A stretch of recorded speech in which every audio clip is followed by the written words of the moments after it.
my name is Carlos Gabriel Ego and Soga. Please like and subscribe my YouTube channel. My mom made this video for you. So, watch and study hard. So we are done discussing what psychology is, and we also tackle about Susan Harter's self-concept actually defines as the perceptions that an individual have of themselves in particular domains. So, for instance, the scholastic competence, the behavioral conduct, the social acceptance, or the athletic competence, and also the physical appearance of an individual. Now, while a person's self concept refers to his perception of a very specific competence, a person's self worth is actually different because, according to Susan Harter, a person's self worth refers to his overall acceptance of himself. So, in this sense, self worth is more than merely the sum of its parts, but it is uh, it is actually a multidimensional rather than unidimensional construct. So, according to Susan Carter again, the self-worth is actually a multidimensional rather than a unidimensional construct. And thus, it is best represented by a profile of perceptions across the domains by, how would I say this one? Or rather than a total summative score. So, overall, self-worth is influenced not only by how individuals objectively describe their competence in each domain, but also by how subjectively they evaluate their competence in that particular domain. So, for example, how satisfied they are with their performance, or they would want to check if is it an excellent performance at all. So do they get the perfect score for that? So um, uh, in this manner, it is important to consider also that the individual really see to it that um, they consider each aspect, each domain, and they have to see to it that they are really doing well in this particular domain, or if not, they are really are successful in this particular domain as an individual person. So according to Harter, a sense of self-worth is both a cognitive and a social construct. So, to demonstrate how it is cognitive construction, she explains how perceptions of the self changes over time.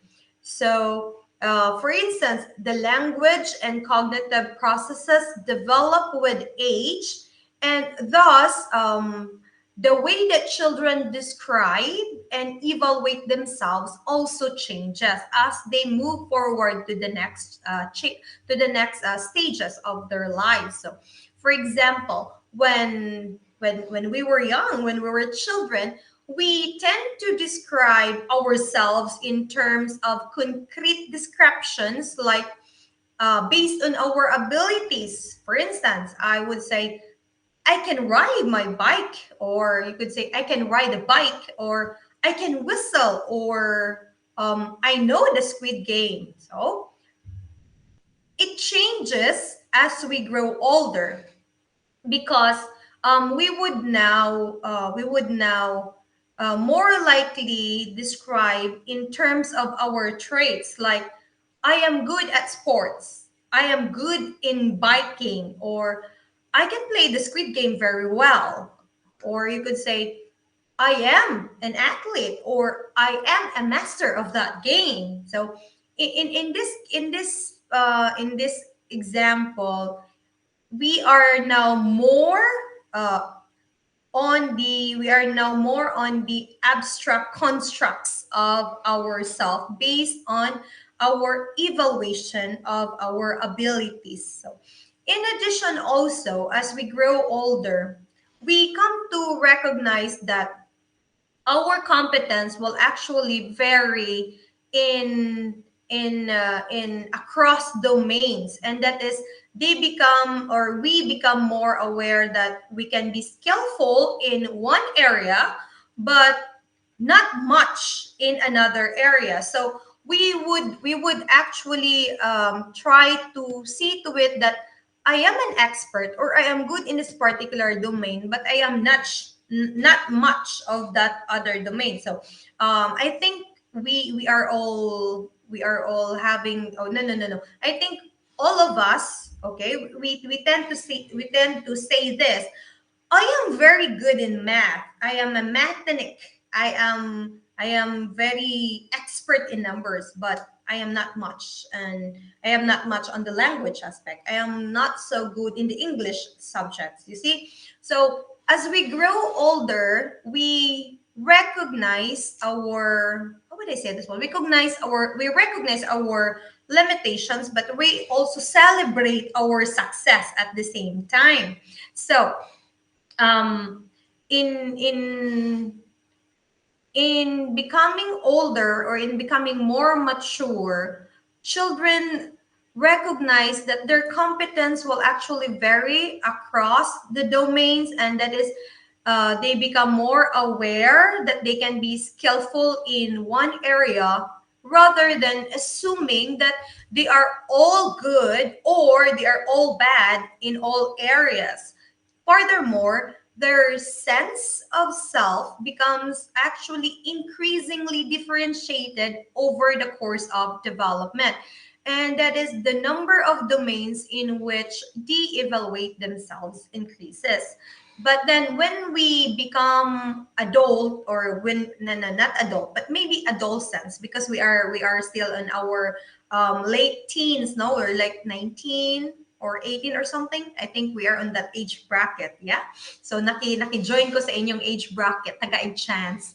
So when we are in adolescence rather, for example, we may evaluate ourselves in terms of our romantic appeal and based on our job competence, or maybe based in our scholastic competence.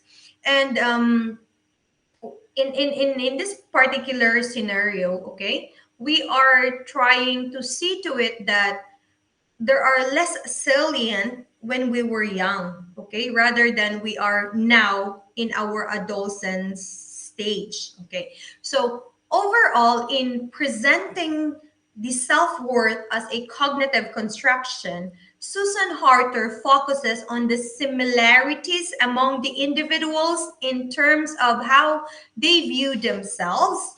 And then these similarities actually they exist because of self perceptions, which are, of course, influenced by the developmental processes. So, in contrast, in presenting our our self worth as a social construction, Harter also emphasizes the differences among the individuals in terms of how they view themselves. So, these differences exist because self perceptions are actually influenced by socialization experiences. So, the perceptions that individuals have of themselves, or the perceptions that we have in ourselves, these actually are, how would I say this one, are affected by the perceptions that others have of themselves, and thus positive interactions with parents and with our peers, with me as your instructors, or with your other professors, are very critical to the development of your positive self-worth. So that is according to Susan Harter. Another is that Susan Harter said children internalize the expectations that others have for them, and also they evaluate that.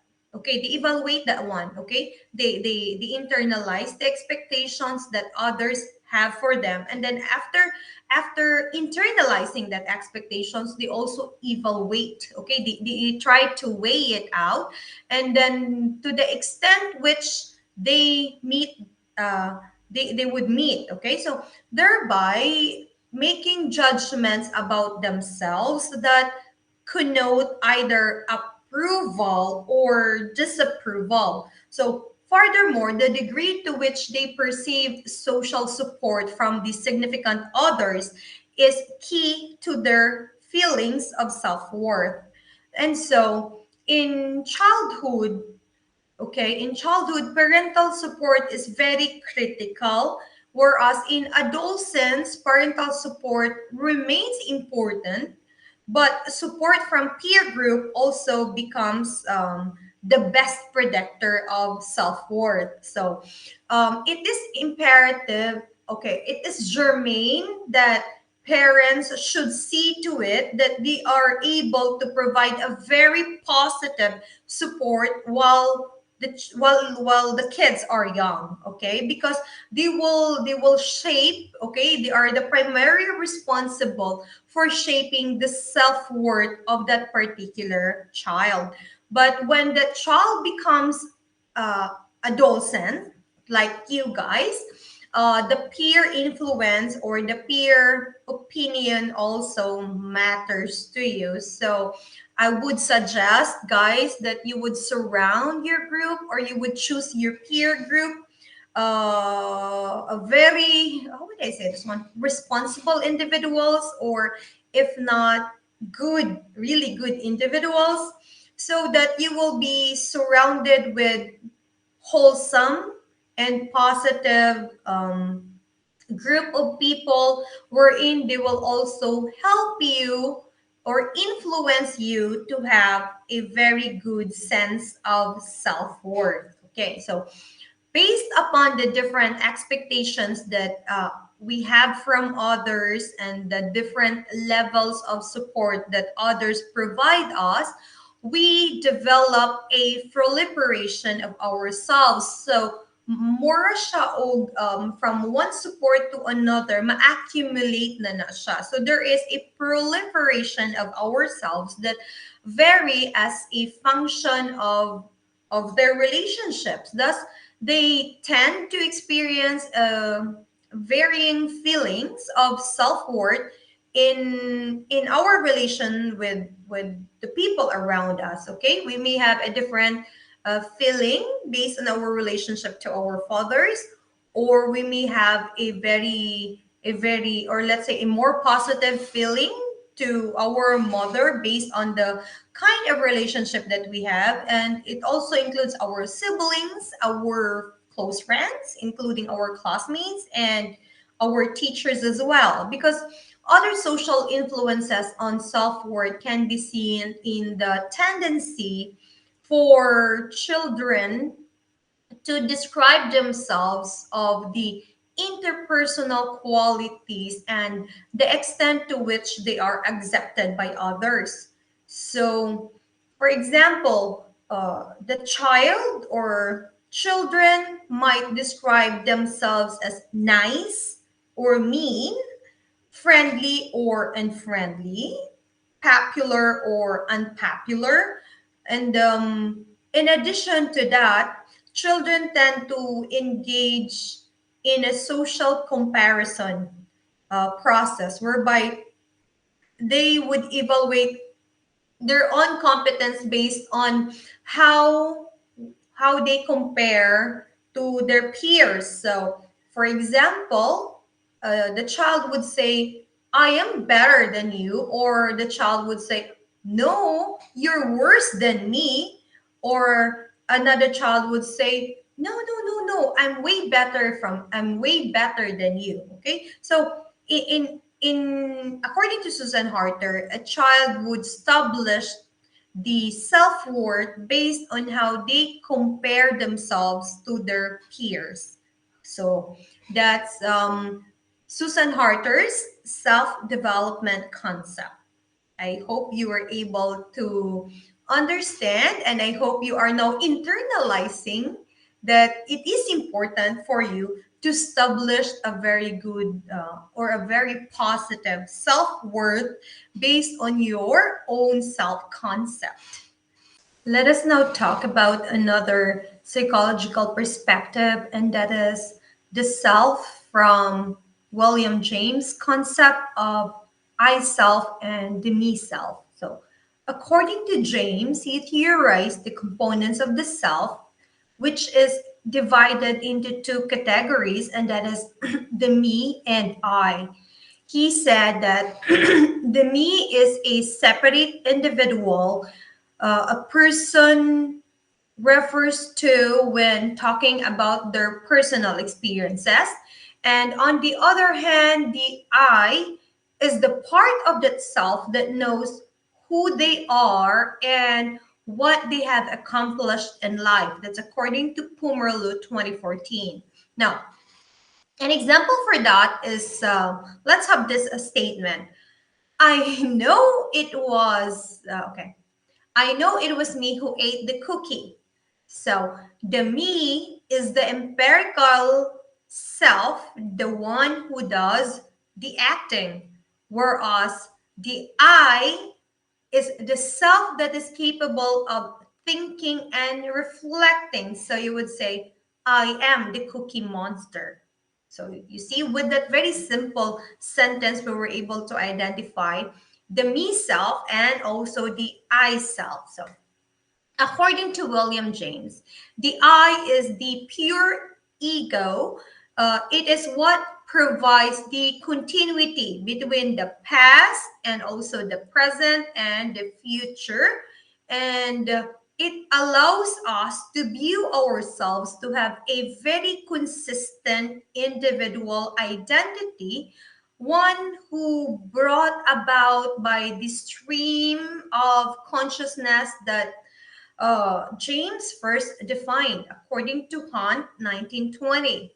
So, although the I self cannot be further divided, the me self, on the other hand, can be further broken down into the subcategories. And these subcategories are the material, the social, and lastly the spiritual self. So when we say the material self, it actually consists of what belongs to a person, such as um, our clothing, or the money, or the our body itself, and it also could refer to our family, because according to William James, the material self consists of what belongs to a person, and the social self, on the other hand, according to William James, it marks who you are, or who we are in a very specific social situation. So we tend to change our actions, our thoughts, or even our emotions in our words, and also our mannerisms based on the current social situation or the people whom we are with at that particular instance that we are interacting with. Okay, that is the social self. So, for example, we act differently when we are at work as opposed to when we are out with friends. Like when we are at work, we behave in a different manner because we are at work and our bosses are there. But compared to when we are just with our friends, we are definitely are very chill and relaxed, and we could just be our true selves. That is the social self, according to William James. Now, the last one is the spiritual self. According to James, the spiritual self is actually who we are at the core. Okay, so it is the very inner self that we have, according to William James, and it includes our personality, our values, our our inner thoughts, and of course, our conscience. So, our spiritual self typically remains relatively stable throughout our lifetime, according to Green 1997. So, why is it that it remains throughout our lifetime? Because it's actually the in our core, the very true self, or our very own self. Okay, not mining the people that surrounds us, or not mining our current situation. So together, guys, these aspects actually form the self, and the conscious entity. Okay, the conscious entity, which is of course capable of experiencing physiological responses, emotions, and thoughts as well. So William James contributions actually to the field of psychology run and parallel to the most of the other players in this field. Why? Because his concept of self indeed provide us a more comprehensive, and also it is easier for us to comprehend, because when we say material self and social self and spiritual self, okay, we could just basically then say, yeah, that's true, that's correct. We do have this different subcategories of ourself. Okay, and then we would also tend to say, yeah, yeah, that is correct. I have the I self, and also I have the me self at the same time. So that is why William James theories and written works, and also his foundational school of thought, really paved a way for decades of research, and most definitely for intellectual pursuits also to come. So that is William James, I self and me self.